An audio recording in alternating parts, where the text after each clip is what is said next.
Fuck around, make my 40 pop. No popcorn, I pop pistols, reaming my body. Alright guys, Boruto episode 217 review. Needless to say, this episode right here was absolutely amazing. It's actually insane how they do the animation thing, like top tier animation 2 episodes in a row. And even next week, they're probably gonna even make it 3 episodes in a row. The art right here was also impeccable. It had to be good because Baryon Mode Naruto was in here. Every single frame of Naruto had to be damn near perfect, and that's exactly what they did. And one thing that was very important about this episode is that the manga creators actually switched at this point in the Boruto manga. If you guys didn't necessarily know, prior to this episode, majority of the Boruto storyline was written by Kodachi. At this particular episode, the original writer of the Naruto series, Masashi Kishimoto, actually took back his own manga. And I'm not gonna lie, I definitely felt his influence in this episode. One of the things that Kishimoto is absolutely known for is all of the flashbacks. And lo and behold, we got about 5 minutes of Kawaki having flashbacks at the end of the episode. I do want to point out, this episode right here was a lot better than the version of the Boruto manga.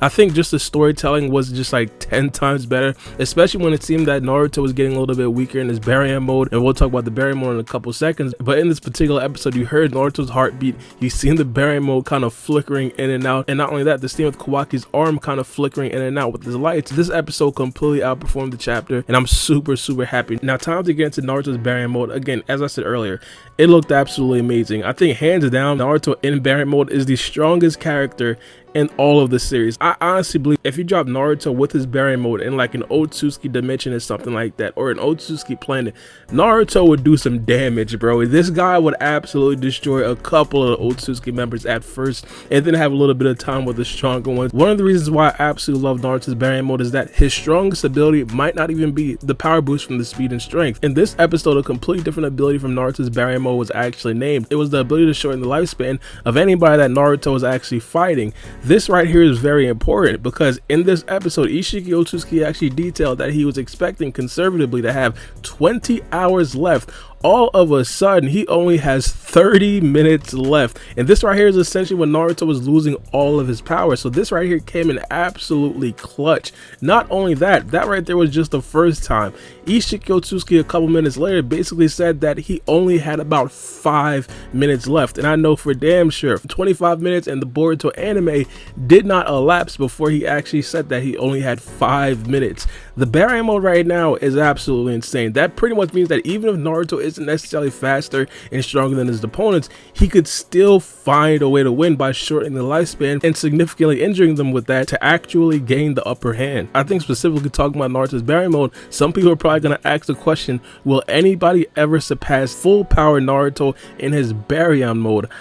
I don't know. That right there is a difficult question. Boruto and Kawaki are obviously going to be the popular candidates to potentially surpass Naruto in this form later on, but I'm going to have to say right now, I think that Naruto is going to remain the strongest character that we've ever seen. But regardless, the next thing that I definitely do want to talk about this episode has to be Isshiki Otsutsuki. This man right here was absolutely impeccable. I don't know how you could actually lose a fight but still come out looking good. This right here was actual full power Isshiki Otsutsuki. One of the things that a lot of people have been talking about was that Isshiki Otsutsuki was literally just fondling Naruto and Sasuke. He was actually playing around and absolutely destroying them. People on Twitter and on YouTube were actually getting mad that Naruto and Sasuke were getting disrespected. It got so bad that people were actually saying that Naruto and Sasuke were nerfed. But in this episode, we seen full power Isshiki Otsutsuki, literal desperate Isshiki Otsutsuki. The best thing about having Baryon mode Naruto in this fight is the fact that he's actually now speed wise matching Isshiki Otsutsuki and even surpassing Isshiki Otsutsuki. So now the anime actually slows down. We can actually see what Isshiki Otsutsuki's abilities are, because in previous episodes it would literally be scenes where Isshiki Otsutsuki completely disappears. That didn't happen in this episode, and we also got to see Isshiki Otsutsuki throw a couple rods that we probably wouldn't have gotten to see if Baryon mode Naruto was not in that. Now Isshiki Otsutsuki did actually show us a sort of new jutsu.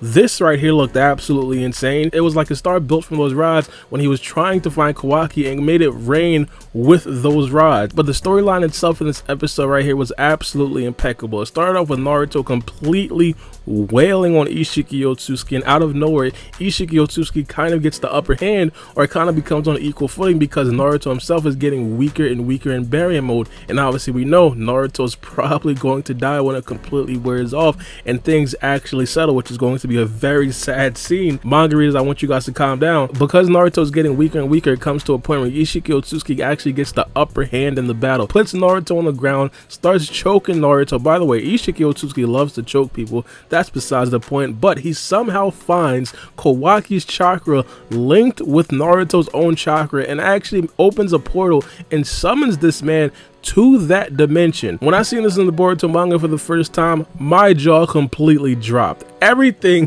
that we've been trying to protect has just completely appeared out of thin air. In this moment, I'm not gonna lie, I found myself trying to get mad at somebody. I'm like, yo, why didn't Kawaki take off the arm? Why didn't Amada know that Isshiki Otsutsuki can do this? Why didn't Naruto try to disconnect his chakra from Kawaki while this right here was actually happening? Just a bunch of stuff was running through my mind, but to be honest, I had to accept the fact that no one knew this was gonna happen. Isshiki Otsutsuki himself was actually kind of surprised. Now here's where things get a bit interesting. Isshiki Otsutsuki essentially grabs Kawaki. By the way, Sasuke switching places with Kawaki again, I'm pretty sure it gets Isshiki Otsutsuki pissed off. Isshiki Otsutsuki from the rip, even in episode 216, seemed like he had a personal problem with Sasuke. It's like Sasuke just doesn't learn his lesson, man. This man switches places with Kawaki again, and this right here is very interesting for the manga viewers. Sasuke throws down a bomb that blocks clairvoyant abilities. Isshiki Otsutsuki's Byakugan abilities are completely disabled because of the clairvoyant blocking bomb that Sasuke actually threw down. And here's where things for the Boruto anime completely separates itself from the Boruto manga.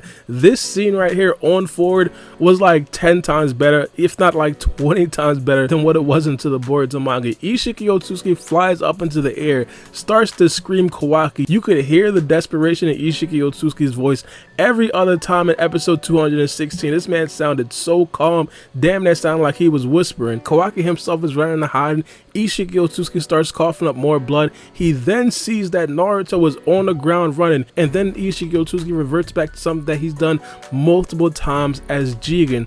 This man stomps on Naruto's chest, yells out to Kawaki like, yo, you got 20 seconds. If you don't come out, this man Naruto is clipped. And the flashbacks that Kawaki had were absolutely gold. Here's where the original Naruto's creator, Masashi Kishimoto, really shines. Kawaki starts to think back of exact moments like this when Jigen would actually threaten his goldfish so Kawaki would come out and stop hiding. And it was multiple instances. You could see the trauma in this man's Kawaki's face. At the end of this, we could all understand why Kawaki is feeling the way that he's feeling, because this right here is all too familiar to Kawaki. But then Kawaki calls out Naruto, man. Now I ain't gonna lie, some people probably gonna cry at this scene.